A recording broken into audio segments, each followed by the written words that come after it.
I'd like to bring to the stage someone who inspires political activists and reform-minded leaders across the country. She's the president of the country's leading strategy and organizing center for independence, independent voting. She's the author of the definitive book on the modern independent movement, Independence Rising, and she leads the largest network of independent activists and leaders in the country. Please welcome Jackie Salit.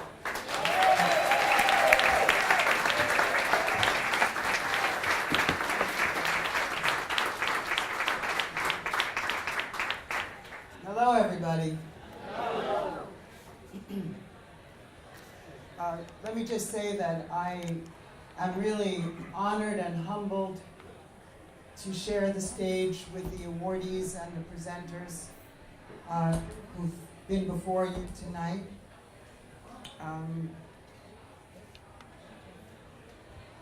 I really so value hearing your voices and sharing this evening with you and with your tremendous accomplishments and your spirit, which just moves me so much. I think American politics is going through a transition. I hope it's going through a transition. I think, I'm sure there's different views in this room on who people might plan to vote for on November 8th in the presidential election. I think we would all agree that we've come to a point in this country when things have got to change, politically speaking. So many people in this country feel unrepresented, unfulfilled, unresponded to by the existing political system. And we are searching for new ways to engage politically. I think I've learned this over time. I've learned this from many people. I've learned this in particular from Dr. Fred Newman, who was the founder of our movement, that when societies, when countries, when people go through these kinds of transitions, they're very difficult. They're very painful in many respects. They're very difficult. And one of the things that is difficult about them is that it's hard to understand, to make sense of what it is that is going on. I was very touched by Malcolm's remarks about the need to look, the need to see. I think our sisters from the Nitro struggle are saying the same thing. New York, America, you must look, you must see. And I think we're struggling with that. At times like this, those who can contribute and who work in particular kinds of ways to help us see new things and help us understand things in new ways, contribute enormously to the transition. And in some respects, I think that the mark of a successful movement for change is that one of the things that comes along with that movement for change is that we change the way that we see. We change the way that we understand. And so my job tonight is to present awards to some folks who I've gotten to know over the last couple of years, who are making, I think, just a really profound contribution to helping us see in new ways. I want to tell you a little bit about who they are and about their work. Because I think what they're doing, while not very well known yet, from a scientific and a social understanding point of view, is really game-changing. Game-changing. So our recipients of our final awards tonight are two leaders of the Morrison Institute from Arizona State University. And before I talk about their work and some projects that we're doing together, I want to briefly introduce you to the Morrison Institute by having you take a look at a short video which tells you briefly what the institution is about. Can we have a look?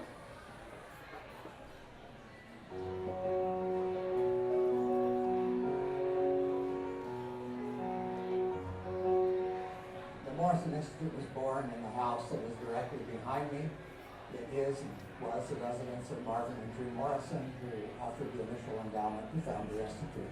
There was a time in Arizona's history when Arizona really needed a nonpartisan, objective source of data and research that would help improve the quality of public debate. So 33 years ago, the Morrison Institute was born as a part of Arizona State University. It's really about promoting evidence-based decision-making. And we do this by creating a common, trusted body of research that people can turn to inform their policies and programs. The Morrison Institute has about a dozen staff, highly talented, tend to be generalists in nature. We have meetings and every member of the staff can pitch in. And people are really thinking thoughtfully, and the discussion about issues is ongoing. It's a collective thinking that is powerful. What we try to do with the Latino Center is to explain to Arizona the importance of Latinos in terms of Arizona's future success. We need to understand what those changing demographics means to our workforce, to our economy, and how we have to adjust and respond. Because as Latinos go, so goes Arizona. The Pilot Center for Water Policy fits in very well with the other work of Morrison Institute. Water really is at the heart of economic development in Arizona. It's at the heart of the choices about how we grow. We have a great opportunity through Morrison Institute events to bring experts to the public in order to talk about specific water policy issues. The community doesn't really understand a lot of the policies that are being decided by the legislature. And it's our goal to try to better educate those folks.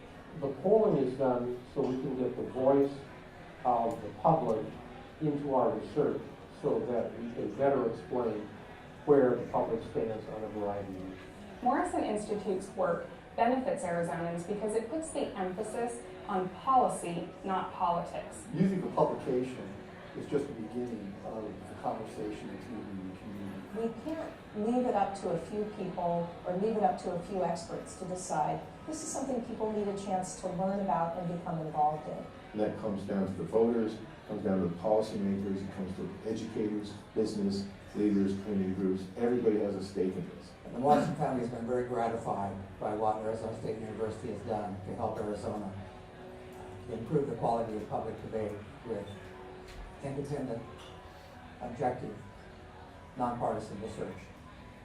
This is what the Morrison Institute does.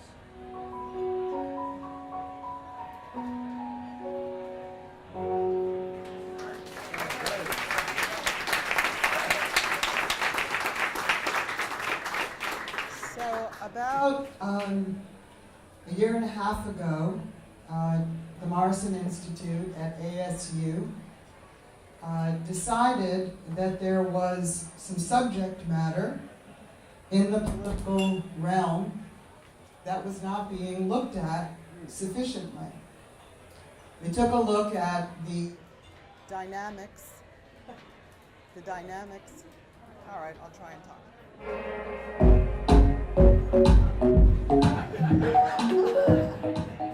Maybe it's time to dance.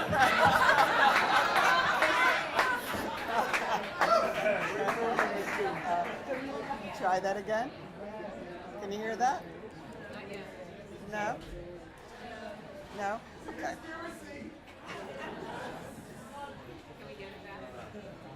All right. Can you guys hear me in the back? Yes. Okay, great. There we go.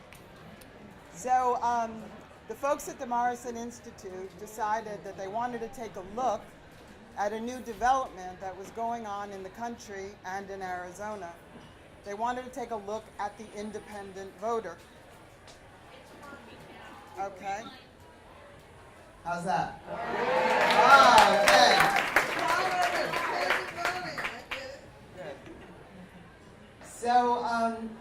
So they put together a study to look at the independent voter. And by the way, independents are a very sizable portion of the Arizona electorate, I guess about 37%, the largest voting bloc in the state. So it seemed reasonable that you would want to do some research and study and understand who independent voters are. So do you know what they did? They went out and they talked to independent voters.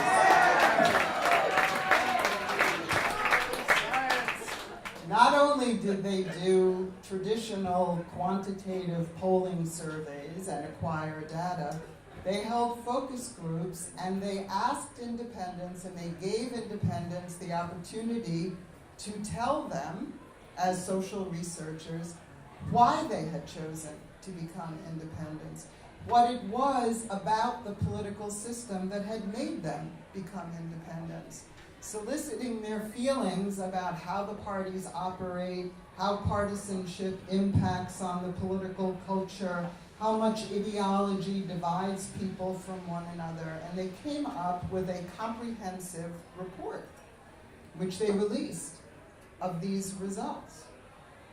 Well, needless to say, the political science establishment went a little crazy, because their contention is, as you well know, that independents don't really exist. But they're actually 43% of the country. And now, as you saw from this little video here, we have trained researchers working at very high standards of research and evaluation, looking at this phenomena and saying, well, hey, wait a second, this thing is actually real. And there's reasons why this is happening. And if you simply want to write independents off as leaning Democrat or leaning Republican, or they're apathetic, or they're late deciders, or whatever, you're not going to really understand what's happening in this country, because there is a major change that is going on.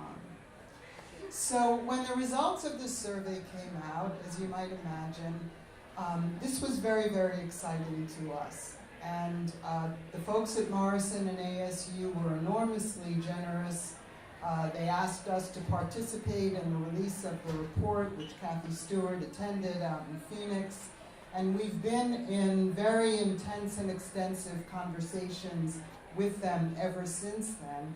And I'm happy to announce to all of you today that we've been partnering with the Morrison Institute at ASU, and in November, directly following the election, that Morrison's annual event called State of the State, which is a major political event that takes place in Arizona, is going to be devoted to the subject of the rise of the independent voter and the need for a new democracy in America.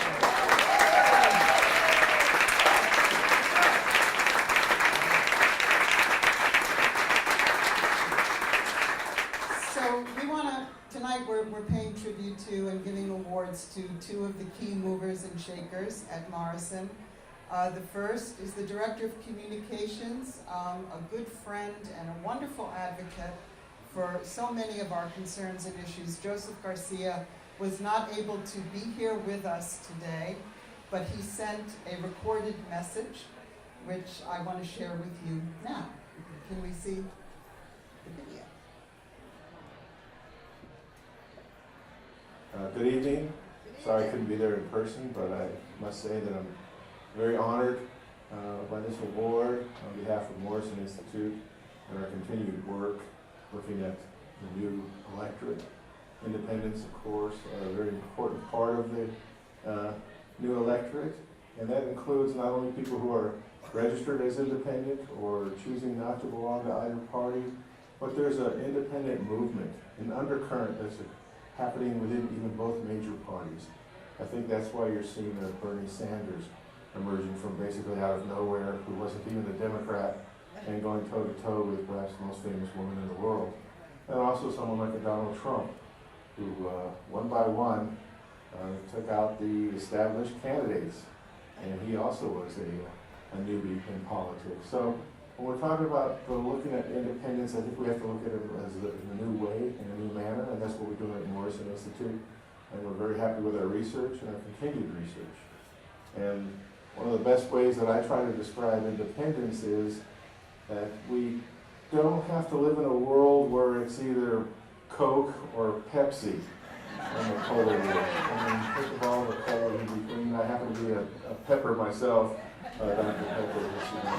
But think of all the selections and different choices you have in the aisle when it comes to soda pop or cereal or anything else. There are choices to be made.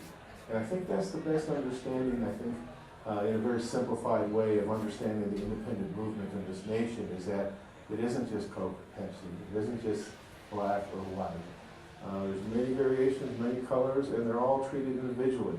So we're very happy to look at this research, very happy to continue to look at this research, to understand and hopefully better explain the independent movement here in the United States. And I'm very thankful for this award. I wish I could be there, but thank you very much.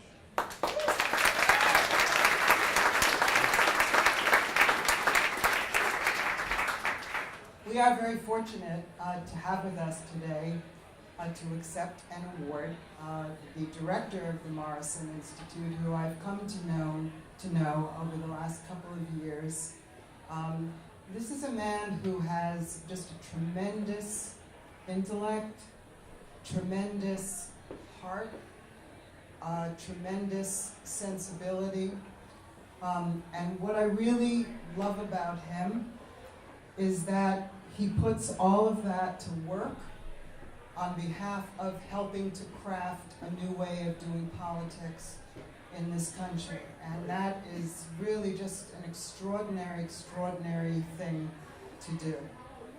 I want to bring him up on stage and give him the award. In addition to his incredible work, I just want to say he's good people. He's good people. Tom Riley.